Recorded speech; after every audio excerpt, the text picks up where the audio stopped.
பிள்ளையார்பட்டி கற்பக விநாயகர் கோவிலில் அறக்கட்டளை கணக்குகளை சரிபார்க்க ஓய்வு பெற்ற நீதிபதி மற்றும் பட்டய கணக்காளரை கொண்ட 2 தனி ஆணையங்களை அமைத்து உயர்நீதிமன்ற மதுரை அமர்வு உத்தரவிட்டுள்ளது. கோயிலுக்கு சொந்தமான மதுரையில் உள்ள நிலங்களை ஆக்கிரமிப்பில் இருந்தால் மீட்க 6 பேர் கொண்ட குழு ஒன்றை அறக்கட்டளை நிர்வாகம் அமைத்திருந்தது. அந்த குழுவினர் அறக்கட்டளை பணம் 1,71,00,000 ரூபாயை முறைகேடு செய்ததாக கூறி தொடரப்பட்ட புகாரில் சிவகங்கை குற்றப்பிரிவு போலீசார் வழக்குப்பதிவு செய்துள்ளனர். புகாருக்கு உள்ளான குழுவினர் முன்ஜாமீன் கோரி தாக்கல் செய்யப்பட்ட மனுவை விசாரித்த நீதிபதி ஆணையங்கள் அமைத்து உத்தரவு பிறப்பித்தார்.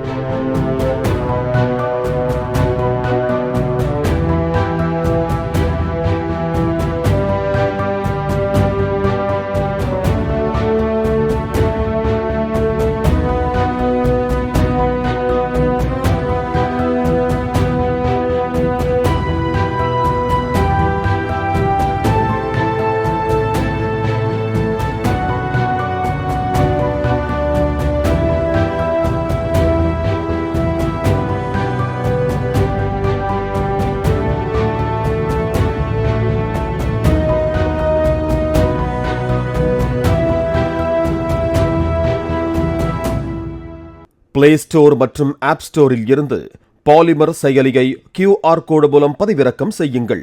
செய்திகளை உடனுக்குடன் பெறுங்கள்.